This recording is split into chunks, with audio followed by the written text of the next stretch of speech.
Assalamualaikum warahmatullahi wabarakatuh. Berjumpa lagi guys bersama channel Indo Sasamke Indonesia Sabang sampai Merauke. Oke guys, di kesempatan kali ini mudah-mudahan kita semua masih diberi kesehatan, panjang umur dan murah rezeki. Amin ya robbal alamin.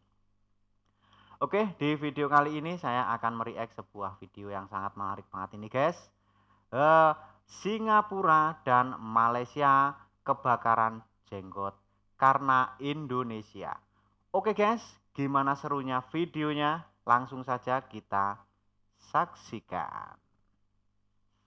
Tidak ada dalam sejarah Presiden Indonesia yang sering didemo selain pada masa pemerintahan Joko Widodo. Sejak dia memimpin tahun 2014, gelombang penolakannya begitu kuat, terutama dari kelompok-kelompok masyarakat yang selama ini diberikan fasilitas. Di tangan Jokowi lah negeri ini mengalami perubahan besar-besaran. Mafia pangan disikat, mafia migas dilibas, ormas-ormas intoleran ditutup sumber bantuannya. Seperti kapal raksasa yang selama puluhan tahun ada di jalan yang salah, oleh Jokowi diubah rutenya. Tentu menyakitkan untuk orang-orang yang selama ini mendapat keuntungan dari kesalahan rute itu. Dan tidak ada yang menyangka bahwa Jokowi akan melakukan perombakan besar-besaran terhadap Indonesia. Sejak awal mereka meremehkan fisik Jokowi yang kurus dan bukan bagian dari priai seperti mereka. Juga mengejeknya sebagai pria kampung karena asal daerahnya di Solo. Tetapi si kerempeng itu membuktikan bahwa dia adalah kekuatan yang tidak bisa diremehkan.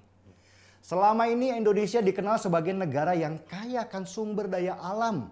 Juga jumlah penduduknya yang besar dengan lebih dari 250 juta orang, masuk sebagai negara keempat dengan penduduk terbanyak di dunia sesudah Amerika. Kekuatan Indonesia dengan jumlah penduduknya yang banyak ini sejak lama jadi perhatian beberapa negara tetangga seperti Australia, Singapura, dan Malaysia.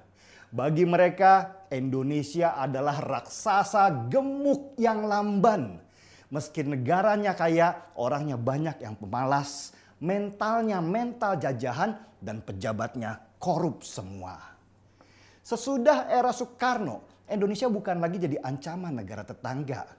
Pemerintahan Soeharto adalah pemerintahan yang kelihatannya kuat, tetapi sesungguhnya rapuh di dalam. Dan negara tetangga tahu bahwa pejabat-pejabat di era Soeharto banyak sekali yang korup. Sifat korup dan serakah inilah yang menguntungkan negara tetangga sehingga mereka bisa dengan mudah menyuap para pejabat termasuk keluarga mereka supaya tidak punya visi membangun Indonesia. Akhirnya ya gitu. Kekayaan laut kita dicuri, dibiarkan begitu saja. Kekayaan tambang kita dirampok, kita cuma mesam-mesem saja. Kekayaan migas kita diperkosa, kita cuma hahaha saja. Yang kaya cuma sebagian kecil orang, sedangkan mayoritas orang Indonesia banyak yang kelaparan. Enak nyuapin kelompok kecil dan rakus itu daripada membuat ratusan juta orang Indonesia sejahtera. Dan di masa Orde Baru kita mengenal ada daerah yang kekeringan, ada penduduk yang kelaparan, ada daerah miskin yang tidak berani bermimpi jadi kaya meski sedikit saja. Bahkan ada daerah kaya seperti Papua yang dirampok habis-habisan tetapi penduduknya dibiarkan bodoh terbelakang. Itulah potret kita dulu yang diubah oleh Jokowi sekarang ini. Munculnya Jokowi adalah kecelakaan. Negara tetangga seperti Singapura, Australia, dan Malaysia itu sama sekali tidak mengira kalau Jokowi begitu galak dan gila. Mereka menganggap sama. Paling ya Presiden Indonesia gitu-gitu aja. Kita suap aja nanti dia supaya diam. Yang penting kaya. Yang penting biarkan Indonesia tidur selamanya. Perhatikan saja pidato Perdana Menteri Singapura waktu berjumpa Jokowi di awal-awal jabatannya. Last week I was in Indonesia. I met President Jokowi. He asked me to ask Singapore companies to invest more in Indonesia. They need infrastructure, they have projects, they want Singapore companies to come in. We are already Indonesia's biggest foreign investor. They are 50 times bigger than us, 250 million people. From time to time they remind us of that. But to make investments, to help with their economy, they think well, this little guy, he can make a contribution, he can help us. That's not bad. Tetapi pelan-pelan para negara tetangga kaget melihat sepak terjang Jokowi yang brutal. Dia mendadak muncul sebagai sosok lain yang sama sekali tidak dikira. Tiba-tiba Jokowi memberlakukan tax amnesty atau pengampunan pajak untuk uang orang Indonesia yang selama ini diparkir di luar negeri.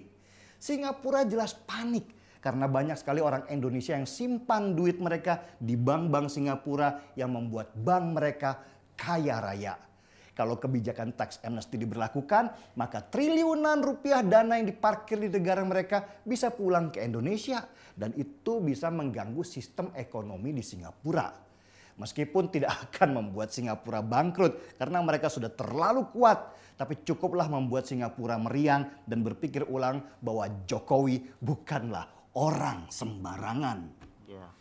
Belum selesai tax amnesty, Jokowi kemudian membangun pelabuhan-pelabuhan internasional di beberapa tempat. Salah satunya adalah pelabuhan Kijing di Kalimantan Barat dan di Batam. Ini lebih membuat Singapura meriang lagi. Kenapa? Karena selama ini ekonomi Singapura sangat bergantung pada sektor jasa dan pelabuhan internasional adalah salah satu kekuatan ekonomi mereka. Singapura bukan negara yang kaya akan sumber daya alam. Bahkan di sana air saja dimasukkan dalam sumber daya khusus. Karena itu ketika Indonesia, negara yang kaya sumber daya alam, tiba-tiba pengen merebut sektor jasa yang selama ini jadi kekuatan Singapura, tentu mereka ribut. Selama puluhan tahun Singapura berhasil menekan pejabat Indonesia supaya tidak membangun pelabuhan internasional di sini.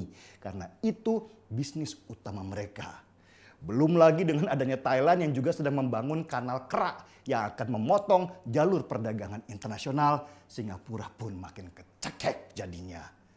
Jepang dan Vietnam yang selama ini kaya raya dari hasil curi-curi ikan di lautan Indonesia juga mendadak susah karena Indonesia sekarang menutup lautnya dari nelayan asing. Beda kali pemerintahan Jokowi kali ini, gak kayak presiden sebelum dia. Begitu mungkin apa yang ada dalam pikiran mereka.